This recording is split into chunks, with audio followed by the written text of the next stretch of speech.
Hey guys, good morning. Welcome back to our channel, The Eaton Squad. My name is Eddie. So for today's video ay ang mga rules and requirements para sa mga former Filipinos na uuwi ng Pilipinas para sa buwan ng Hunyo 2024. Details coming right.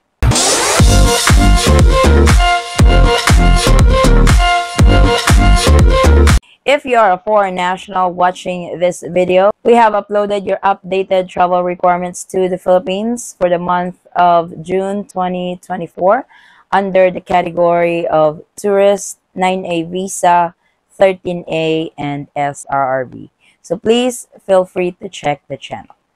So doon sa mga baguhan sa channel ko, a former Filipino is a natural-born Filipino na pumuntang abroad, nag-naturalize abroad, meaning nag-apply ng citizenship ng particular na bansa. Kayo po ay under sa former Filipinos or balikbayan category as foreign national. So sa video ito, ibibigay ko sa inyo ang update for travel requirements kung kayo ay uuwi ng Pilipinas. Ang pinakauna sa listahan is yung valid passport ninyo. Importante as a foreign passport holder, yung mga pasaporte ninyo dapat may 6 months validity pa yan. Hindi pwede na less than 6 months na lang kasi denied boarding na naman yan. Alam niyo naman, parang nauuso yung denied boarding. It's part of the requirement. It's actually worldwide. May mga countries talaga na nagre-require to have at least 6 months validity in your foreign passport. And Philippines is one of those countries. So before pa mag-book ng ticket, i-check nyo na ang inyong mga pasaporte kung valid pa ba ang inyong mga passport kung kayo ay babiyahe sa Pilipinas. Yung plane ticket, eto medyo madaming nalito sa plane ticket kasi may case na yung isang kabayan natin magbabakasyon sa Pilipinas pero yung return date niya is more than 30 days. May rules ang Philippines when it comes to foreign nationals. Kasi whether you like it or not, as a former Filipino, foreign national na kayo. Hindi na Filipino citizen. Madami na namang magagalit nito kasi ayaw nilang patawag na ganon. But, gaya nga ng sabi ko, it's just the travel rules and requirements to the Philippines. Granted, it's the immigration officer's job, but at the same time, it's also the airline's job that the airlines must follow the travel rules and requirements of a particular traveler going to the Philippines. And this is for former Filipino. Ang dami kasing nagalit kasi, for example, if you're coming from the US as a former Filipino, kasi nga daw ang US is visa-free, which is true. I'm not arguing with that. US is a visa-free to the Philippines. Pero may karampatang patakaran po yan. As a foreigner coming into the Philippines, lalong-lalo na kung yung return date mo is more than 30 days, manghihingi talaga yan ng visa yung airline. Granted, yung iba hindi nakaranas yan. Nabasa ko yung ibang mga comments with that issue sa former Filipino. Now, I have been traveling back and forth to the Philippines, pero hindi naman ako hiningan. Swerte ka. Pero may mga iilan-ilan din na hiningan, which the consistency of imposing this protocol for former Filipinos are not there. Pero ayaw mong maging isa doon sa mga pasahero na mara-random check. Kaya nga, sinasuggest lagi na as a former Filipino, dalhin mo yung old Philippine passport mo. Yung iba sinasabi, when they became naturalized, kinukuha daw yung Philippine passport nila. Okay, andun na tayo. Kung kinuha talaga, pwede din kayong mag-provide ng Philippine birth certificate para may proof kayo that you were a former Filipino. I know madami na namang magsasabi na yung place of birth, andun naman Philippines. I wanted to correct some of this because not all that have the place of birth in the Philippines are former Filipinos. Example, kung ikaw ay pinanganak sa Pilipinas with a US citizen father and a Filipino mother, yung country of birth mo sa US passport mo is going to be the Philippines. Former Filipino ka ba? No, you're not. Kasi you are a dual citizen by birth. The parents must apply for the CRBA or the Consular Report of Birth Abroad. Kaya lagi nating ine-emphasize na hindi lahat ng may country of birth sa kanilang mga foreign passport na Philippines ay mga former Filipino. Kaya nanghihingi yung mga airline ng old Philippine passport or Philippine birth certificate ninyo. Pwede din naman yung previous balikbayan stamp ninyo, pero minsan kasi hindi nakakaintindi yung mga ibang airline about balikbayan privilege.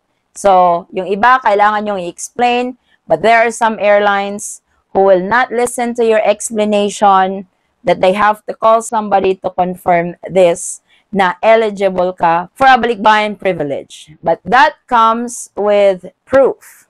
Yun nga yung old Philippine passport mo or yung Philippine birth certificate mo. Hindi po yan automatic binibigay. I know some of you got it automatically, which is you guys are lucky.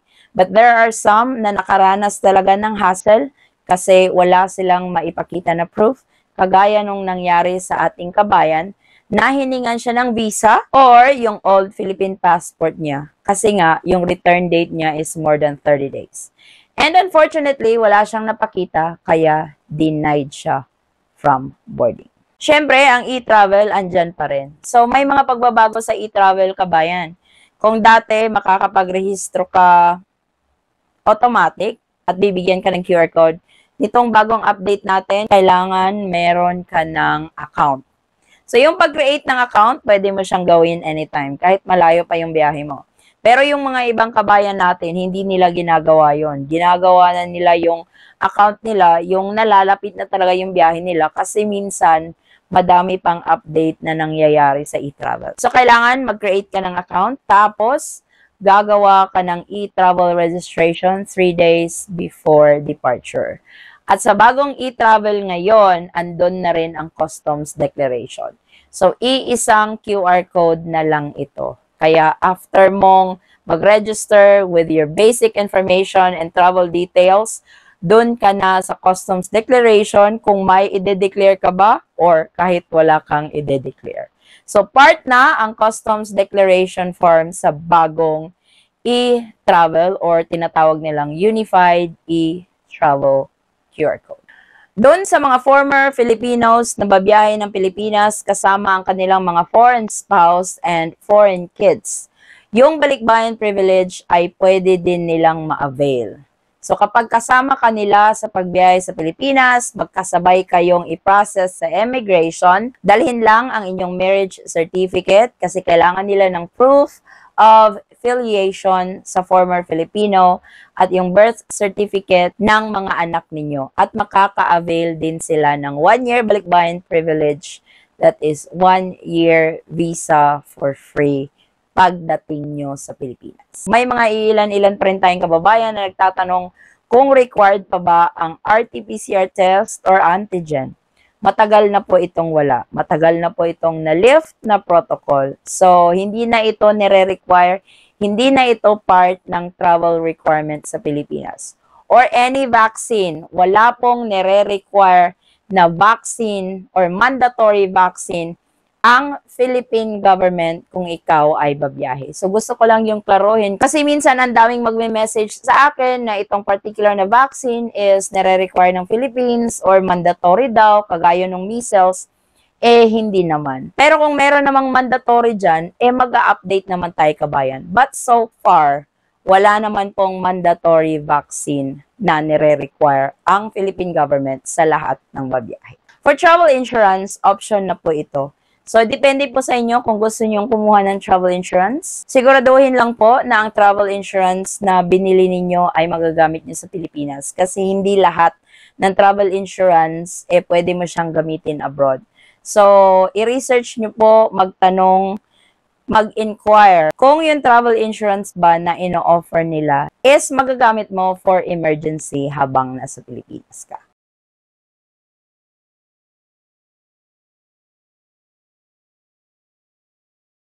So ito po ang ating latest travel updates papuntang Pilipinas para sa mga former Filipinos or balikbayan para sa buwan ng Hunyo 2024. Maraming salamat po sa inyong patuloy na pagsubaybay, tiwala at suporta sa aming channel, The Eaton Squad. Kung kayo man po ay may mga katanungan, maaari lang pong mag-comment sa video ito or pwede nyo po akong i-direct message sa ating Facebook page, same handle, The Eaton Squad.